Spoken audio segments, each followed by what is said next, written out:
오늘 저는 욥기 17장과 16장 말씀 가지고 당신은 죄의 문제를 어떻게 해결하십니까? 라는 제목으로 말씀 나누기를 원합니다.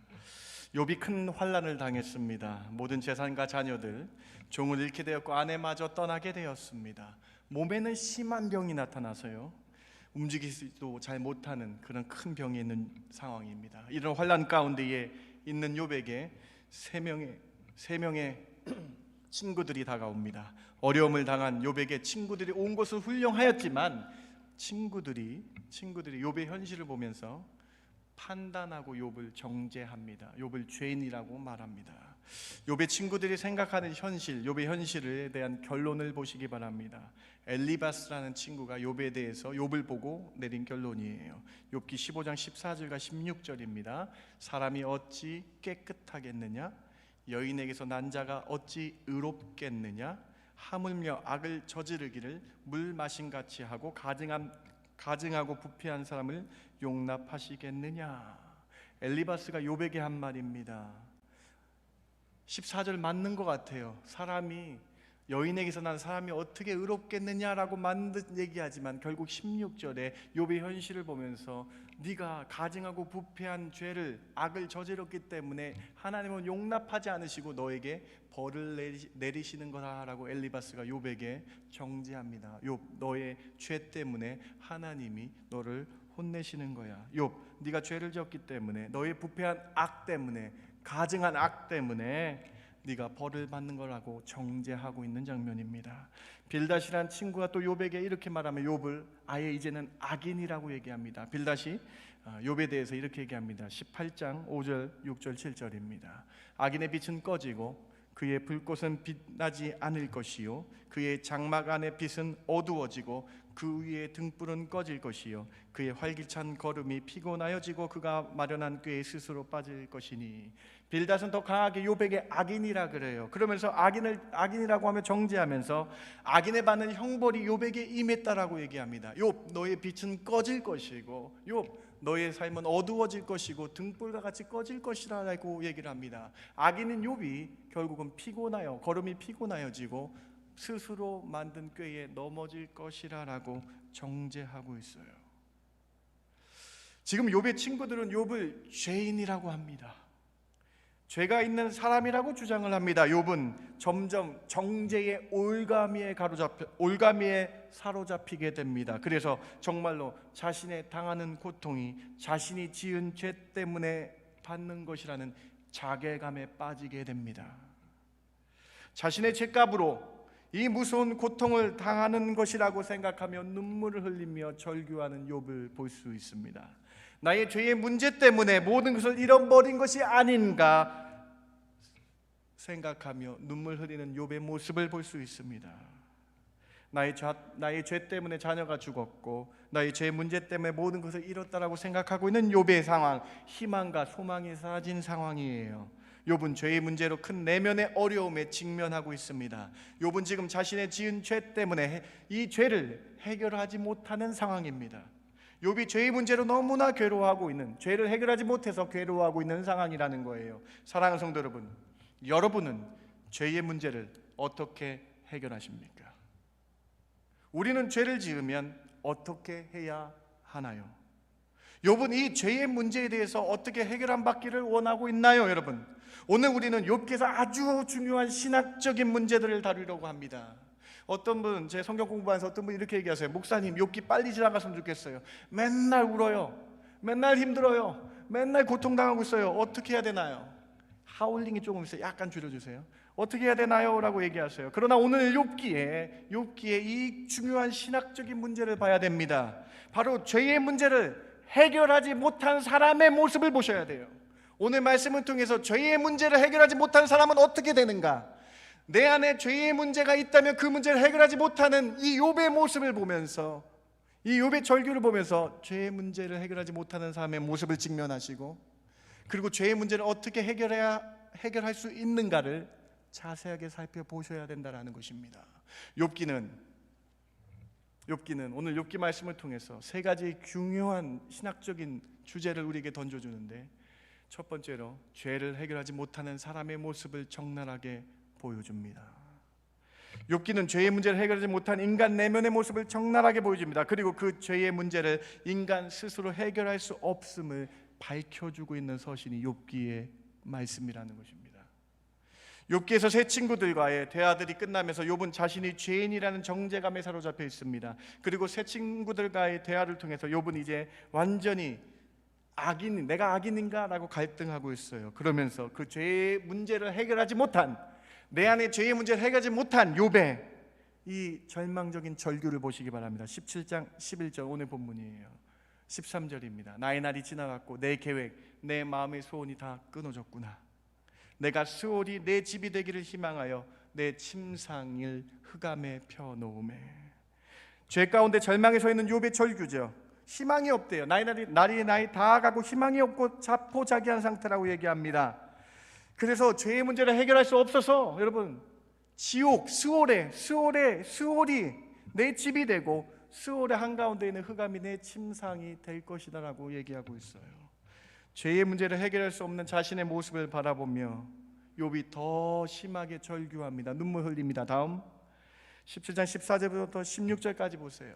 무덤에게 너는 내 아버지라, 구더기에게 너는 내 어머니라, 내 자매라 할지라도 나의 희망이 어디 있으며 나의 희망을 누가 보겠느냐. 우리가 흙 속에서 쉴 때에는 희망이 스올의 문으로 내려갈 뿐이니라. 죄의 문제를 해결하지 못하니까는 죽어서 무덤이 내 아버지가 된다라고 얘기합니다. 죄의 문제를 해결할 수 없는 인간은 구더기가 어머니 될 수밖에 없는, 죄의 문제를 해결하지 못하는 이 모습, 희망이 완전히 사라져서요, 이제 희망이 없기 때문에 죄의 문제를 해결하지 못하는 사람은 스올, 지옥의 문으로 내려갈 것이라고 고백하고 눈물 흘리고 있는 욥의 모습입니다. 사람은 이처럼 죄의 문제를 해결하지 못한다면 스올로 내려갈 수밖에 없다는 것입니다. 사람은 내 안에 있는 죄를 해결하지 못한다면 지옥으로 갈 수밖에 없는 인생임을 보여주고 있는 것입니다. 사랑하는 성도 여러분, 그렇습니다. 죄 가운데 서 있는, 죄의 문제를 해결하지 못하는 내면에서 나오는 욥의 절규가 들리십니까? 무덤이 내 아버지요 구더기가 내 어머니라는 이 절규가 들리십니까? 지옥으로 내려갈 수밖에 없다라고 고백하고 있는, 절규하고 있는 이 욥의 모습이 보이십니까? 신약 성경에서 죄의 문제를 해결하지 못해서 갈등했던 한 사람이 있습니다. 죄의 문제 때문에 정말로 더 절규하고 있는 한 사람이 있습니다. 바로 우리가 잘 알고 있는 바울 사도입니다. 죄의 문제, 죄에서 갈등했던 바울도 로마서에서 욥과 같이 절규하고 있습니다. 로마서 7장 24절이에요. 오라 나는 곤고한 사람이더라. 누가 이 사망의 몸에서 나를 건져내랴. 오라 나는 곤고한 사람이라고 말합니다. 곤고한이라는 이 단어는 비참하다라는 단어예요. 여러분, 벌을 당할 수밖에 없는 비참한 상황이다라고 말합니다. 죄의 문제를 해결하지 못한 사람은 형벌을 받을 수밖에 없는 비참한 사람이라고 고백하고 있는 거예요. 죄의 문제의 근원, 죄의 문제를 해결하지 못하기 때문에 내 몸은 사망의 몸이라고 표현합니다. 누가 사망의 몸에서, 죄의 문제를 해결하지 못하는 나의 이 사망의 몸에서 누가 나를 건져내랴라고 절규하고 있습니다. 바울 사도가 욥과 같이 절규하고 있는 장면입니다. 바울은 죄의 문제를 해결하지 못함을 7장 오늘 24절 앞부분에 이렇게 여러분 7장 14절부터 이 죄의 문제에 고민하며 절규하고 있는 거예요. 7장 14절에 나는 육신에 속하여 죄 아래 팔렸도다. 죄의 문제를 해결하지 못하니까 내 몸이 죄에 팔려갔더라. 오히려 죄의 문제를 해결하지 못하는 나의 육신이 죄에 팔린 상태다라고 얘기합니다. 18절 말씀 계속 보니까 내 속에 곧 내 육신에 선한 것이 거하는 줄을 아는데 원함은 내게 있으나 선을 행함은 없노라. 내가 19절입니다. 내가 원하는 바 선을 행하지 아니하고 도리어 원하지 아니한 바 악을 행하는 사람이 되더라. 죄의 문제 때문에 절망하고 절규하며 오라 나는 곤고한 사람이다, 비참한 사람이다. 누가 나를 이 사망의 몸에서, 죄를 해결하지 못하는 이 사망의 몸에서 나를 건져낼 수 있느냐. 욥과 같이 절규하고 있는 장면이에요. 그러면서 바울 사도가 죄의 결과를 선포합니다. 6장 23절 보세요. 죄의 삭은, 죄를 해결하지 못하는 사람의 결과는 수올로 가는 사망이요라고 말씀하고 있죠. 예수님의 동생 야고보가 똑같게 고백하고 있습니다. 야고보서 1장 15절 같이 한번 읽어봅시다. 욕심이 잉태한즉 죄를 낳고 죄가 장성한즉 무엇을 낳습니까, 여러분? 죄를 해결하지 못하면 스올로 가는, 지옥으로 가는 사망을 낳게 된다라고 말씀하고 있는 것입니다. 사랑하는 성도 여러분, 죄의 문제를 해결하지 못하면 비참한 사람이 됩니다. 곤고한 사람이 됩니다. 사망의 몸에 갇혀서 죄에 팔려가는 그런 인간이 되어버린다라는 것입니다. 죄의 결국은 사망으로, 지옥으로 가게 될 수밖에 없는 인간의 모습을 보여주고 있는 거예요. 죄의 문제 해결함 없이는 인간은 비참한 사람이다라고 보여주고 있는 것이죠. 사랑하는 성도 여러분, 그러면 우리의 죄를 어떻게 해결해야 하나요? 욥은, 죄 해결할 수 없는 이 욥은 어떻게 자신의 죄를 해결하게 해달라고 하나님께 기도하고 있나요? 두 번째로 그 부분을 해결해 봅시다. 같이 말씀을 찾아보면 해결해 봅시다. 두 번째로, 죄의 해결을 위해서 우리에게 중보자가 필요합니다. 하나님과 사람 사이의 죄의 문제를 해결하기 위해서는 중보자가 필요합니다. 죄의 문제를 해결할 수 없었던 욥이 지옥의 두려움 때문에 이렇게 고백하고 있어요. 나의 이 문제를, 죄의 문제를 해결해달라고 하나님께 이렇게 고백하고 있어요. 욥기 16장 본문 같이 한번, 욥의 절규를 같이 한번 외쳐봅시다. 지금 나의, 시작, 지금 나의 증인이 하늘에 계시고 나의 중보자가 높은 데에 계시니라. 나의 친구는 나를 조롱하고 내 눈은 하나님을 향하여 눈물 흘리니 사람과 하나님 사이에와 인자와 그 이웃 사이에 중재하시기를 원하노라. 죄의 문제로 말미암아 죄의 문제를 해결할 수 없었던 상황에서 욥이 하늘을 향하여 하나님, 나의 문제를 해결해 주실 중보자가 필요합니다. 하나님 높은 데만 계셔서 중보자가 위에만 계시잖아요. 나에게 중보자가 필요합니다. 죄의 문제를 해결할 중보자를 주시옵소서. 나의 죄의 문제를 변호해 주시고 나의 모든 죄의 문제를 다루시는 중보자가 필요하다라고 욥이 외치고 있는 상태입니다. 사랑하는 성도 여러분, 우리 크리스찬들은 중보자 하면 떠오르는 분이 한 분 계십니다. 여러분, 이 자리에 앉아 계신 여러분 모두는 중보자 하면 딱 이분 떠오르실 거예요. 누구입니까? 예수 그리스도입니다. 예수님이 우리의 중보자 되십니다. 욥의 죄를 위해 대신 중보해 주실 분이 없었어요. 그러나 욥은 없었다라는 거예요. 근데 우리는 있습니다. 여러분, 욥을 생각해 보세요. 욥기는요, 여러분, 욥은요 모세 오경 때, 창세기 때의 사람입니다. 욥에게는 중보자가 없었습니다. 욥을 위해 대신 죄를 중보해 주실 분이 없었어요. 본인이 직접 속죄제와 속건제를 드려야만 죄를 해결할 수 있었습니다. 욥이 속죄제를 드리며 자신의 죄를 회개할 수 있어야 되는데, 그런데 욥의 상태가 어떤 상태예요? 몸에 병이 나서 움직이지도 못하고 재물과 재화가 없고 아내도 다 떠나서 예배를 드릴 수 없는, 제사를 드릴 수, 속건제와 속죄제를 드릴 수 없는 상황이에요. 그래서 더 괴롭다라는 거예요. 욥이 지금 하늘 아버지가 나의 중보자시잖아요. 나의 문제를 해결해 달라고 외치고 있는 것이죠. 자신의 죄의 문제를 해결하셔서 하나님과 인간 사이를 풀어주시고 욥과 친구 사이를 풀어달라고 외치고 있는 거예요. 사랑하는 성도 여러분, 오늘 이 본문, 욥기 본문을 통해서, 욥의 절규를 통해서 우리는 감사하시기 바랍니다. 우리가 죄 지었을 때에 중보자가 계시기 때문에, 우리는 중보자가 계시기 때문에 예수 그리스도 중보자의 이름으로 회개하면 우리는 죄를 용서함 받을 줄 믿습니다. 얼마나 감사합니까? 욥에겐 중보자가 없어서 죄의 문제를 해결할 수 없으나, 그러나 우리는 예수 그리스도 중보자 때문에 우리의 죄를 해결함 받을 수 있습니다. 우리는 드릴 번제물이 없어도 어느 곳에 있든지, 집에 있든지 성전에 있든지 몸이 불편하고 힘이 들어서 주의 전에 나올 수 없을 때에도 예수 그리스도의 피 흘림의 공로를 믿고 회개 기도하면 죄를 용서함 받을 수 있습니다. 바로 예수 그리스도 중보자가 우리 옆에 계시기 때문입니다. 여러분, 오늘 본문을 통해서 욥과 나를 비교해 보시기 바랍니다. 얼마나 감사한 일입니까? 여러분, 십자가의 그 은혜가 얼마나 감사하십니까? 중보자가 없었던 욥, 자신의 죄를 변호해 줄 중보자가 없는 욥. 그런데 우리가 죄를 지을 때마다 중보해 주시는 이가 있습니다. 우리 죄를 변호해 주시는 이가 있습니다. 바로 예수 그리스도이십니다. 저는 오늘 본문을 통해서 중보자가 없는 욥의 모습과 중보자가 있는 우리의 모습이 비교되길 바랍니다. 그래서 욥의 심정을 더 이해하시기 바랍니다. 인간 스스로 죄의 문제를 해결할 수 없고 자신의 죄를 변호해주는 이가 없는, 중보자가 없는 이 상황을 비교해 보시면서 중보자의 필요함을 깨닫고 중보자이신 예수 그리스도께 더 감사하시는 저와 여러분 되길 주님의 이름으로 부탁드립니다. 오늘 말씀 욥기 16장 다시 한번 보세요. 영어 성경으로 다시 한번 보세요.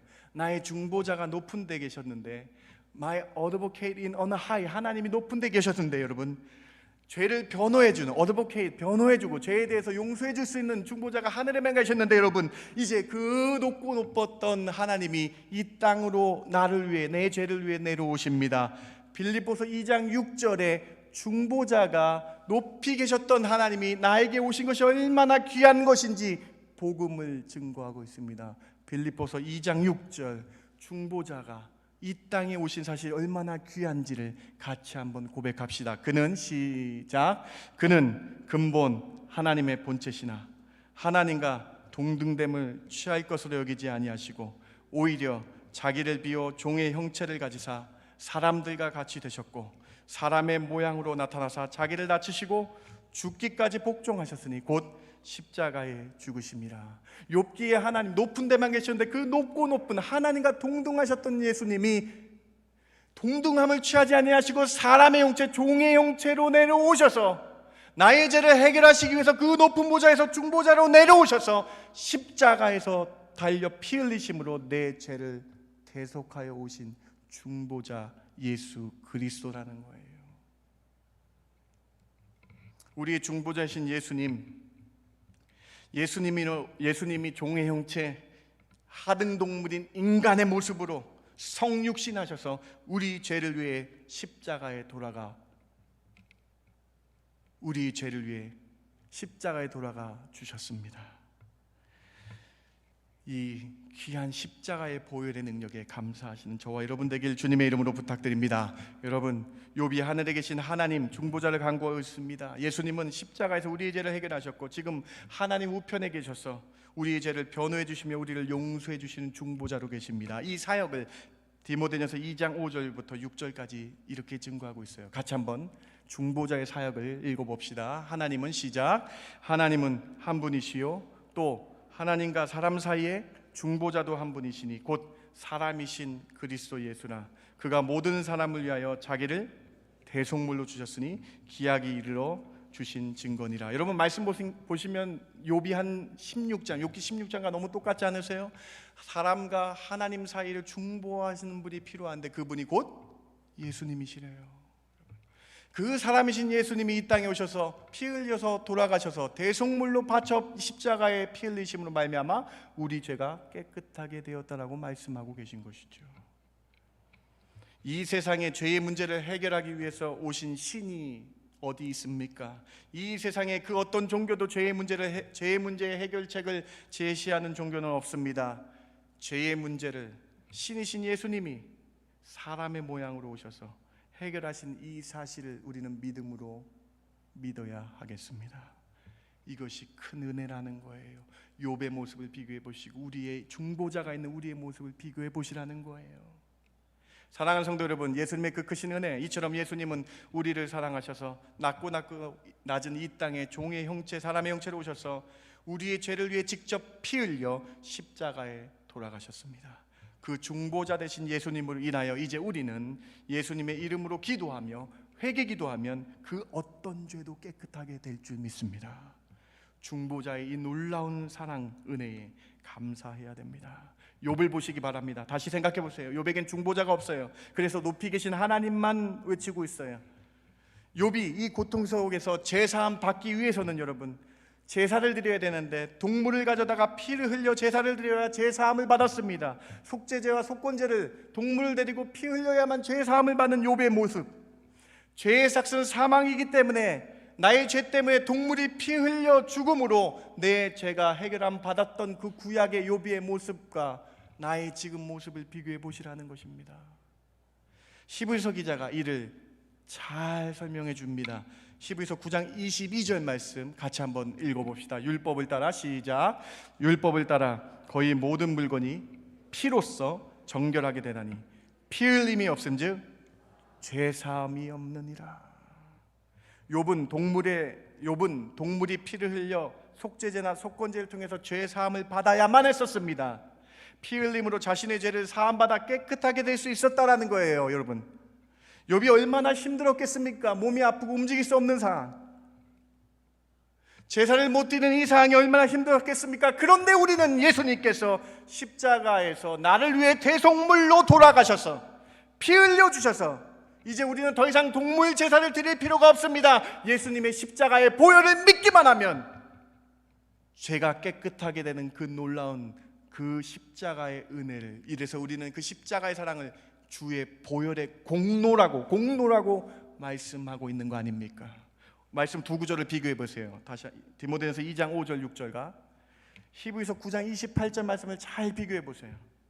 이제 중보자신 하나님과 사람 사이의 죄로 갈라졌던 우리를 위해 예수님이 이 땅에 오셔서 죄의 문제를 해결해 주셔서 대속물로 십자가에 달려가신 그 중보자가 예수님이시고, 9장 28절 같이 한번 읽어봅시다. 이와 같이 히브리서 9장 28절 같이 한번 읽어봅시다. 이와 같이 시작.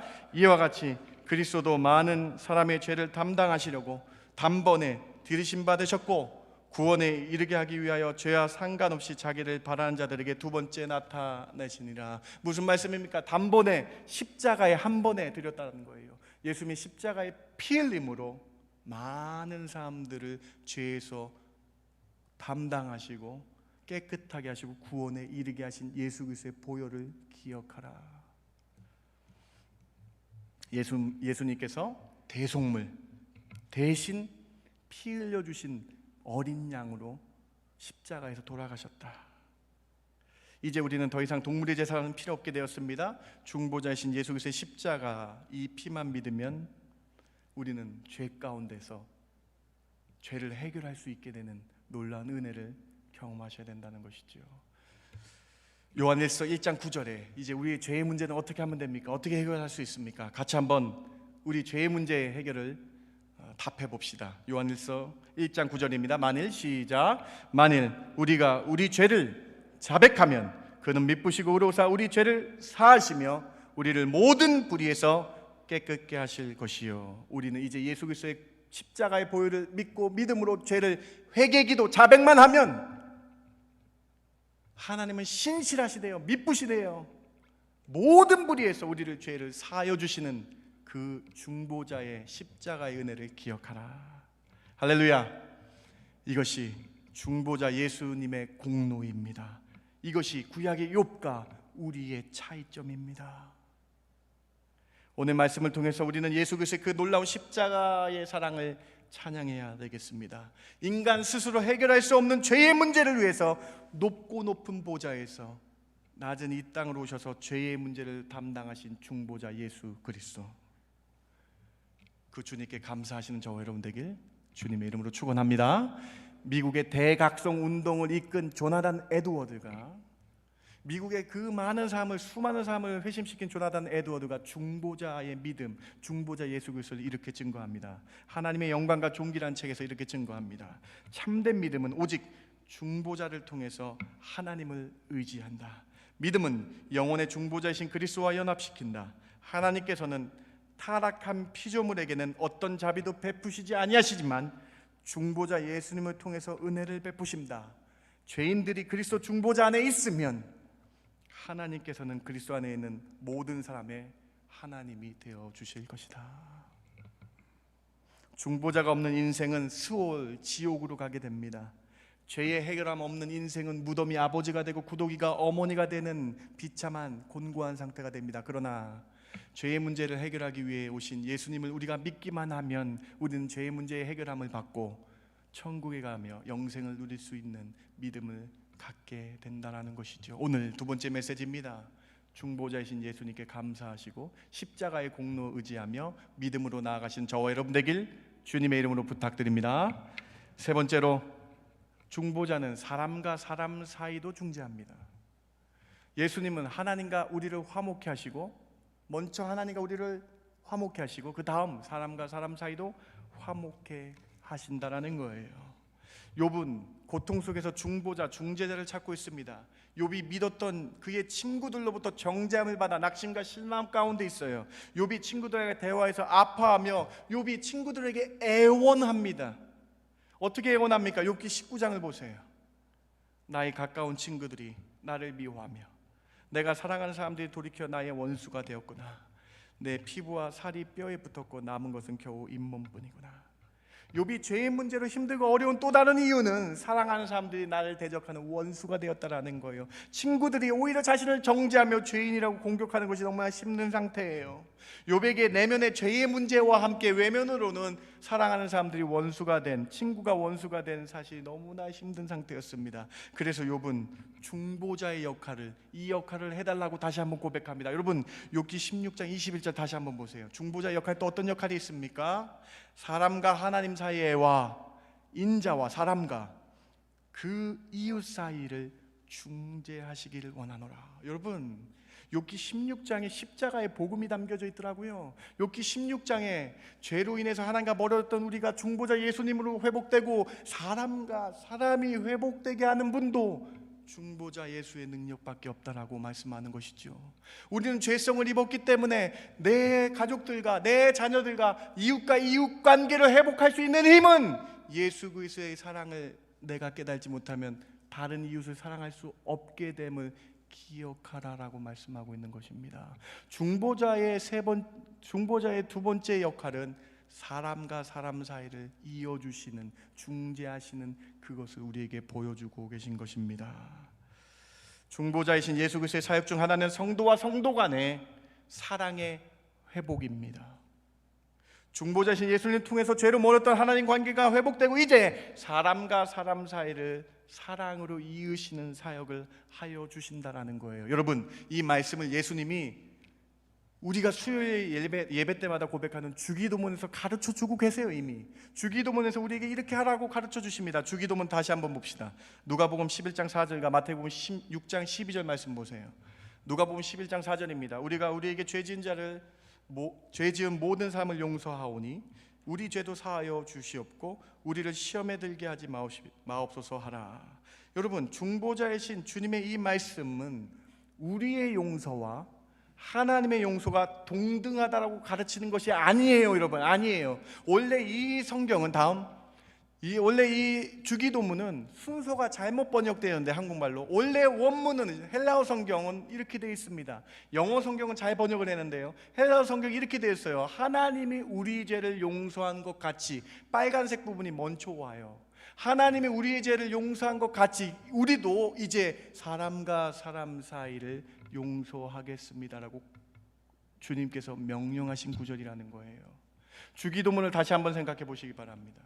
예수님께서 뭐라고 말씀하십니까? 바로 신약성경 원문에는 먼저 하나님께 죄사함 받은 우리가 하나님께 죄사함을 받았기 때문에 우리가 같은 형제 자매도 용서하며 사랑하겠습니다를 고백하라라고 명령하신 부분입니다. 중보자를 통해서 죄사함 받은 사람은 그것에 감사해서 다른 사람의 죄도 용서해주고 품어야 된다라고 주님께서 직접 가르쳐 주신 기도입니다. 그래서 사람과 사람 사이를 화목하게 하시는 것이 중보자의 역할이라는 것입니다. 예수님이 십자가에 피 흘리심으로 내가 은혜로 무상으로 죄를 사하심을 받음으로 하나님과 관계가 회복된 것처럼 그 은혜를 다른 지체를 용서하며 그 사랑의 빚진 자로 살아갈 때에 성도와 성도 간의 사랑이 회복된다라고 말씀하고 계신 것입니다. 오늘 이 세 번째 메시지, 사람과 사람 사이도 중재하시는 그 놀라운 그리스도의 사랑을 기억하시기 바랍니다. 그래서 나의 이웃도 사랑하시는 저와 여러분 되길 주님의 이름으로 부탁을 드립니다. 말씀을 마칩니다. 오늘 우리는 욥기 17장과 16장을 통해서 욥의 절규를 통해서 깊은 신학적인 내용을 다뤘습니다. 세 가지 말씀 꼭 기억하시기 바랍니다. 첫 번째로 중보자가 없어 죄를 해결하지 못하는 괴로워하는 욥의 절규를 봅니다. 죄의 문제를 스스로 해결하지 못하는 욥의 모습을 봅니다. 그래서 무덤이 아버지고 구더기가 어머니라고 얘기하는 죄의 문제를 해결하지 못하는 사람은 오라 곤고한 사람이로다. 누가 나를 이 사망의 몸에서 건져낼 수밖에 없는 인간 본연의 모습을 보여줍니다. 죄의 문제를 해결하지 없을 때는 죄의 삭은 사망으로 지옥으로 내려갈 수밖에 없는 인간 존재를 보여줍니다. 그래서 욥이 암울하고 힘들고 무덤이 어머니나 아버지라 얘기하는 거예요. 그래서 두 번째, 우리에겐 중보자, 죄의 해결을 위해서 중보자가 필요하다는 것을 가르쳐 주십니다. 죄의 문제 해결을 위해서 예수 그리스도께서 이 땅에 중보자로 오셨다라는 것입니다. 예수님만이 유일한 중보자이심을 믿으시기 바랍니다. 예수님의 십자가의 공로로 죄 때문에 하나님과 멀었던 내가 다시 하나님의 자녀로 살아갈 수 있게 되었다라는 것입니다. 세 번째로, 예수님의 중보 사역으로 사람과 사람도 화해할 수 있다라는 사실입니다. 오늘 이 말씀 기억하셔서요, 나의 죄를 사하여 주시는 주님의 그 보혈을 찬양하시기 바랍니다. 여러분, 욥과 나를 비교해 보세요. 우리 얼마나 감사합니까? 십자가만 의지하면 어느 곳에 있든지 죄의 문제를 해결 안 받을 수 있는 그 놀라운 중보자의 십자가의 그 사랑 찬양하시는 저와 여러분 되길 주님의 이름으로 부탁드립니다.